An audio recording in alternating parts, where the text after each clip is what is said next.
भरतपुर का, जहां पर मुख्यमंत्री योगी आदित्यनाथ जनसभा को संबोधित कर रहे हैं।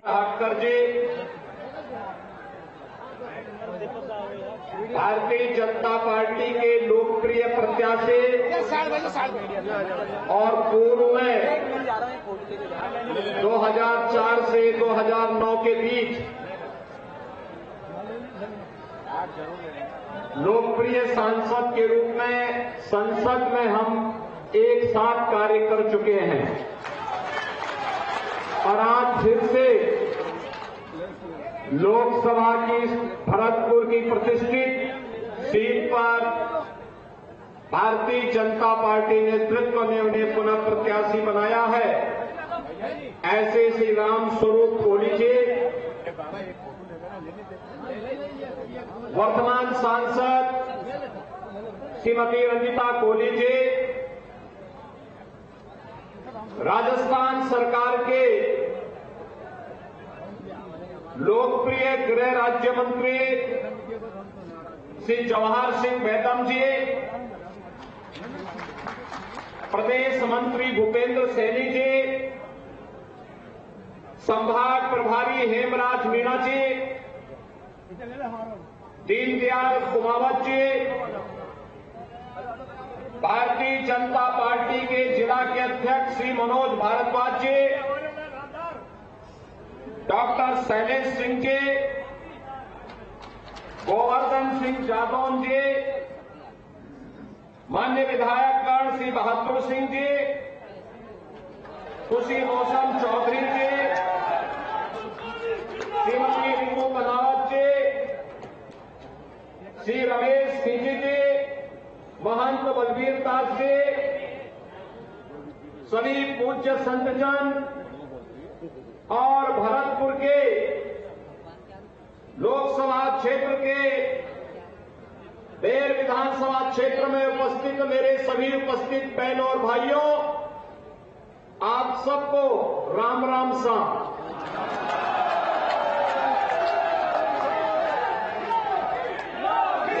देवनारायण भगवान की इस पावन धरा को नमन करते हुए मुगलों के छक्के छुड़ाने वाले महाराज सूरजमल की स्मृतियों को भी मैं नमन करता हूं और आपका अभिनंदन करता हूं।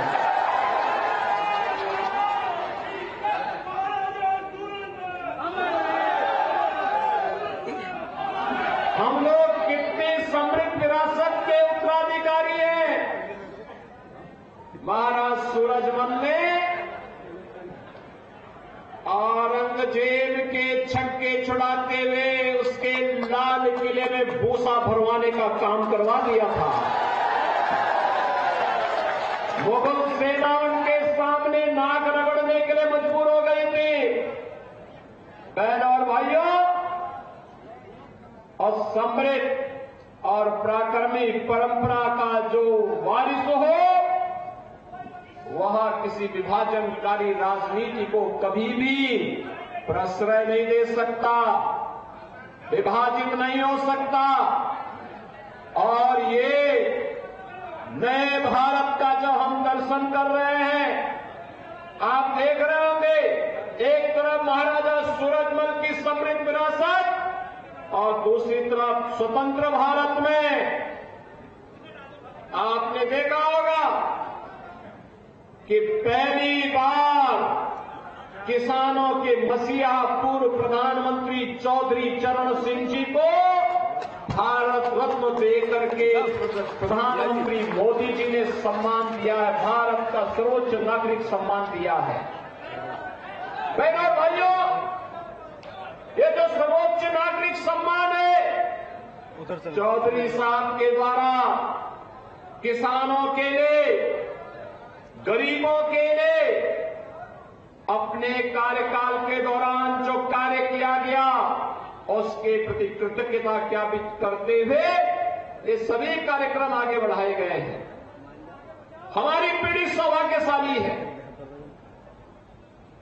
कि हम सब आज नए भारत का दर्शन कर रहे हैं। प्रधानमंत्री मोदी जी के नेतृत्व में नया भारत आज किस कदर दुनिया की एक ताकत बन रहा है, ग्लोबल पावर के रूप में भारत की अपनी एक पहचान बन रही है।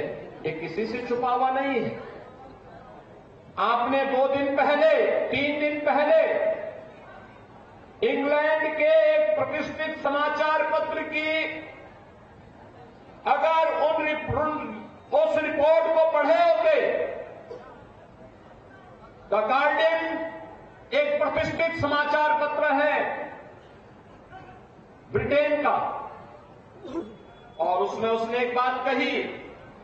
उसने कहा पाकिस्तान के अंदर 20 दुर्दांत आतंकवादी मारे गए हैं, और उनका यह था कि हो सकता है ये भारत ने मारे हों, लेकिन किसी की हिम्मत नहीं जो कल तक उन आतंकवादियों को प्रश्रय देते थे, एयर स्ट्राइक के भय से अब वह कुछ भी भारत के खिलाफ बोलने की हिम्मत नहीं कर पा रहे हैं।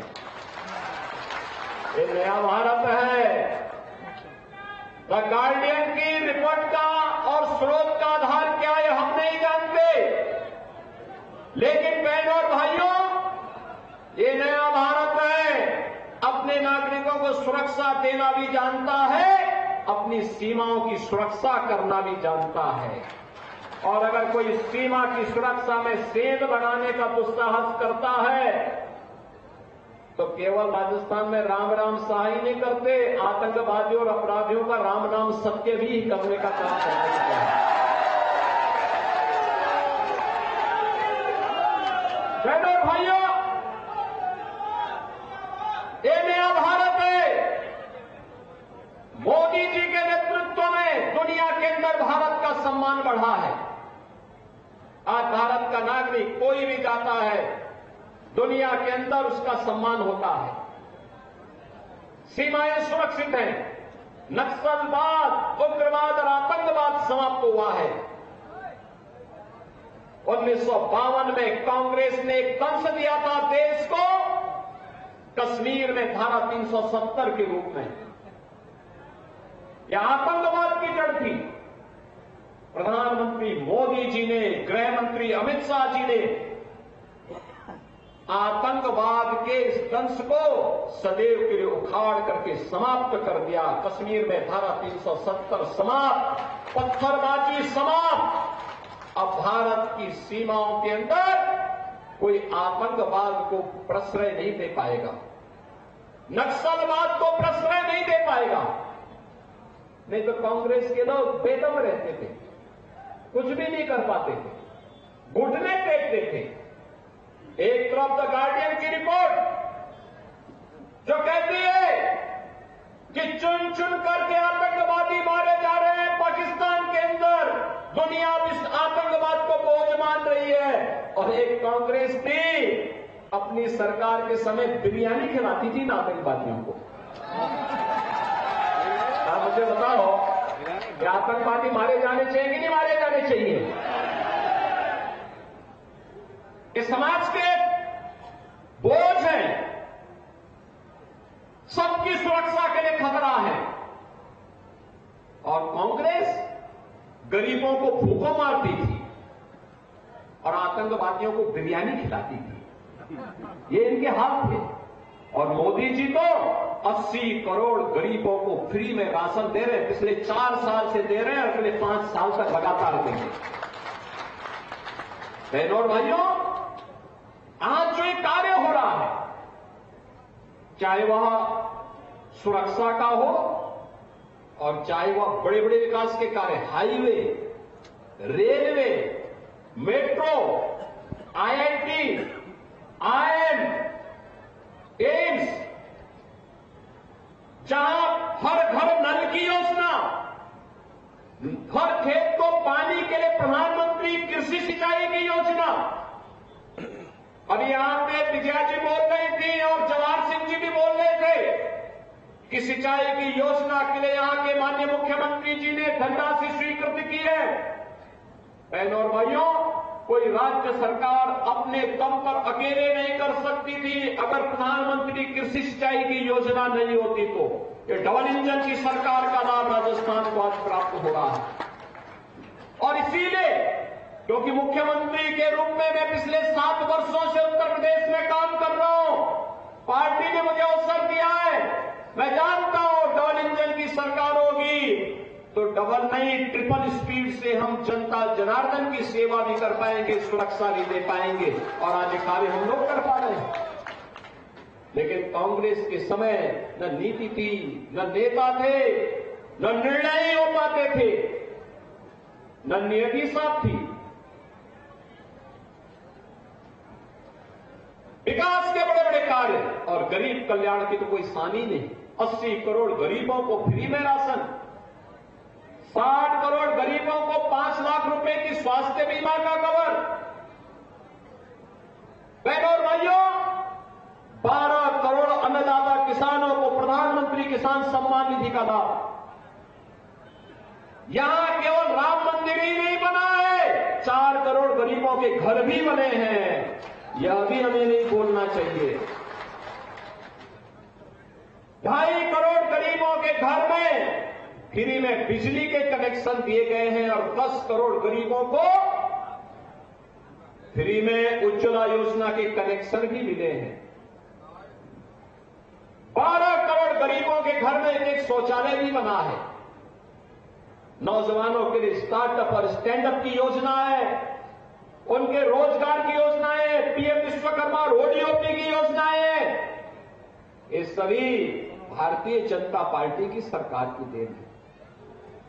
और सुरक्षा भी है, समृद्धि भी है, विकास भी है, आजीविका भी है, तो आस्था का सम्मान भी है। मैं पूछना चाहता हूं, क्या अयोध्या में राम मंदिर का निर्माण एक कांग्रेस के लोग करा पाते क्या? ये तो बोलते थे राम हुए ही नहीं, ये बोलते हैं राम हुए ही नहीं। भगवान कृष्ण के बारे में भी अब मुझे बताओ, भरतपुर के लोग यहां पे हैं, ब्रिज मंडप का बाग है, बगल में मथुरा है, वृंदावन है, बरसाना है, गोकुल है, नंदगांव है, गोवर्धन है, ये कहते हैं कृष्ण हुए ही नहीं।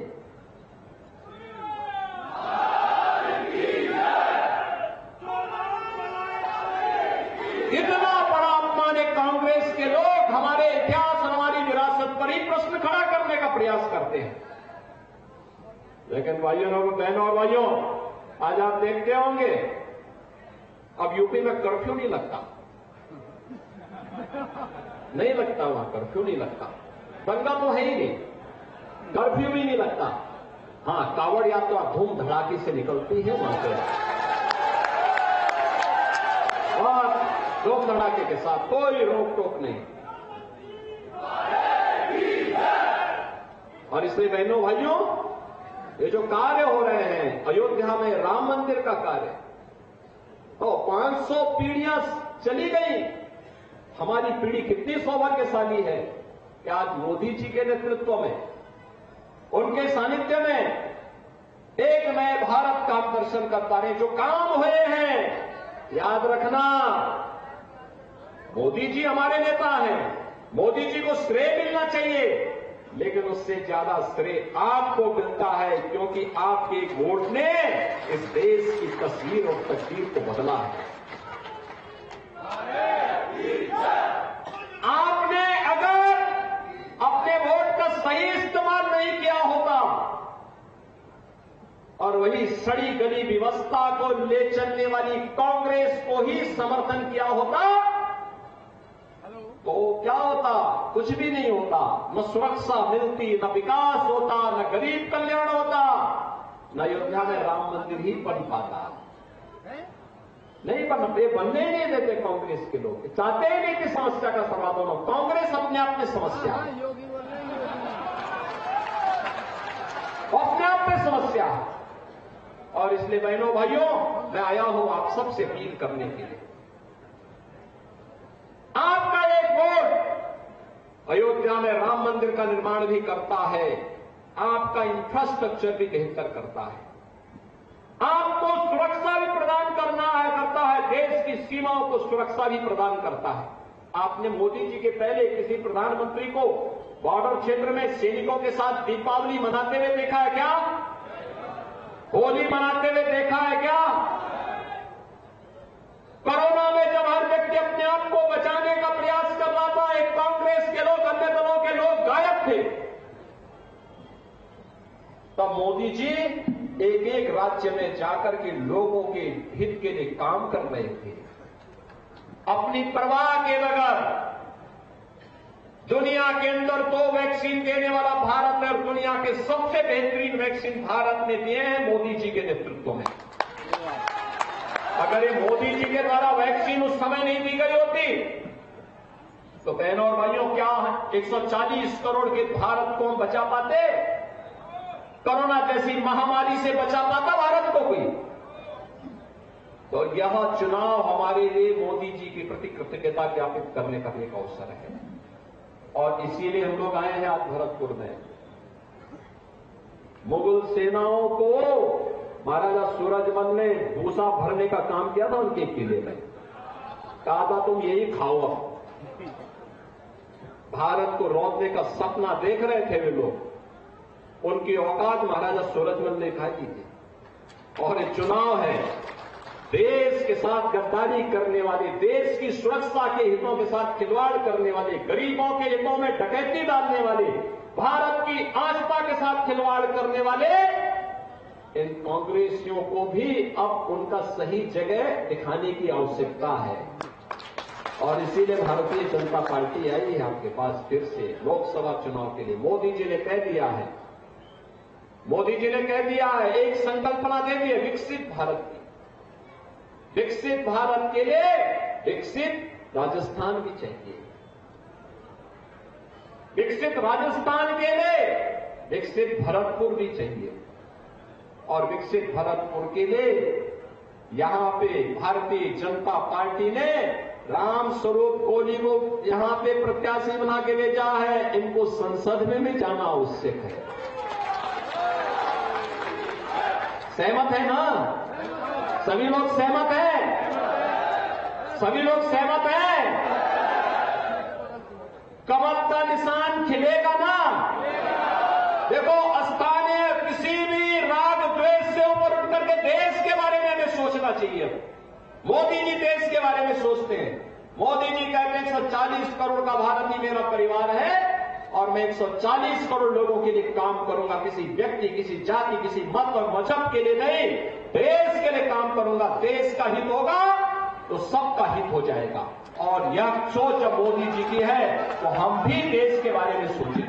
और इसलिए किसी भी प्रकार के स्थानीय किसी समस्या पर चर्चा के बगैर केवल ये कि मोदी जी के जैसा नेता भारत के पास है, मोदी जी जैसा नेतृत्व भारत के पास है, कोई इपट नहीं, केवल एक ही जो देश की आवाज है। और देश की आवाज क्या है कि फिर एक बार मोदी सरकार, फिर एक बार मोदी सरकार। भरतपुर की आवाज इतनी जोर से आए कि दिल्ली तक चली जाए। फिर एक बार मोदी सरकार, फिर एक बार मोदी सरकार। अब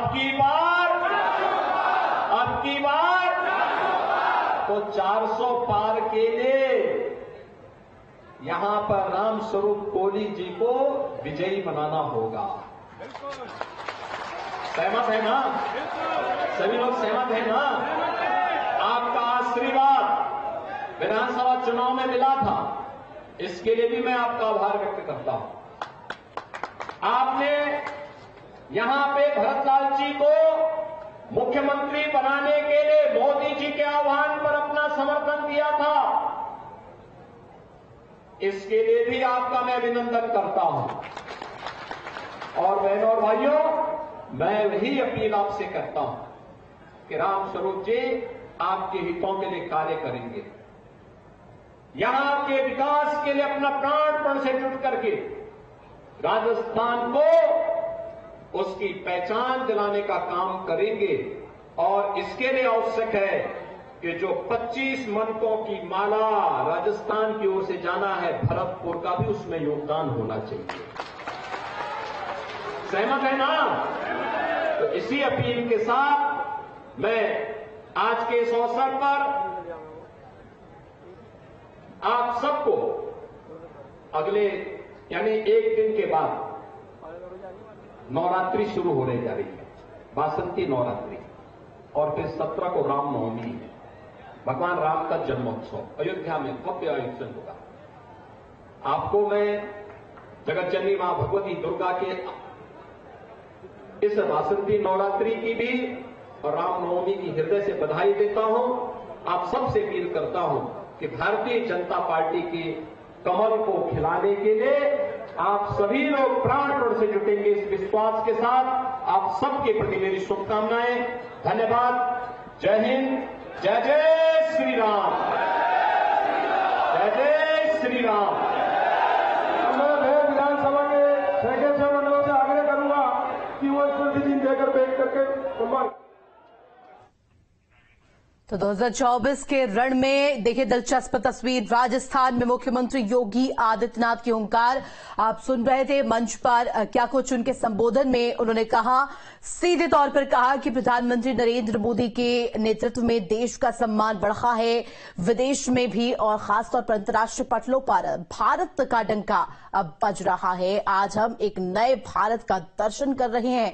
भरतपुर में उनका संबोधन आप सुन रहे थे।